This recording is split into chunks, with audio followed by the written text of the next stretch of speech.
Uulitin ko lang, walang dominant at recessive sa quantitative traits.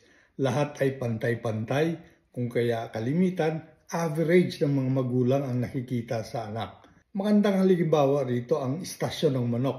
Common sa atin na kapag may kababaan ng broodcock, naghahanap ng high station na broodhen. Common sense na natin ito at tama tayo sa paggawa nito. Ito ang sinasabi kong average. Babalansehin ng broodhen ang kakulangan ng broodcock at vice versa. Kapag ganito ang ginawa nating pairing, medium station ang palahi natin. Ang tawag dito, corrective mating, contrasting.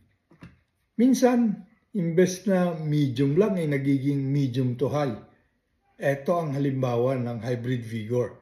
Ibang genes ang may gawa nito, hindi ang quantitative, kundi ang qualitative.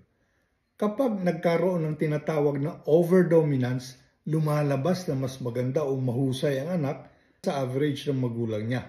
Hybrid vigor ito. Kung medium to medium ang pairing natin, medium din ang maaasahan nating station ng palahi. Pero siguro, ang pinakamagandang pag-usapan ay gameness ng manok.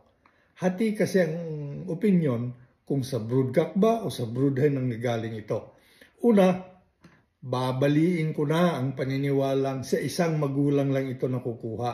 Hindi naman kasi sex-linked ito. Hindi rin masasabing sex-limited ito dahil kung may matapang na lalaki, may matapang din namang babae.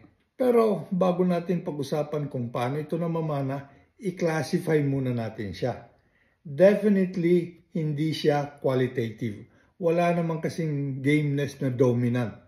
Otherwise, napakadali nating palabasing game talaga ang isang manok.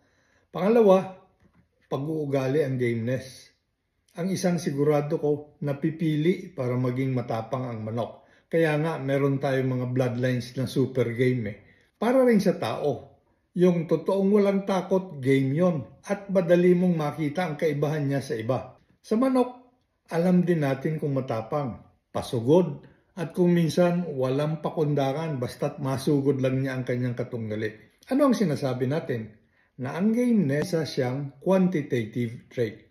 Bagaman may kinalaman ang hormone na testosterone dito, dahil ang inaasahan natin kapag mataas ang natural na level ng testosterone ay matapang ang manok. Pero mag-iiwan muna ako ng tanong, paano nga kaya namamana ang gameness? Maraming salamat sa panunood.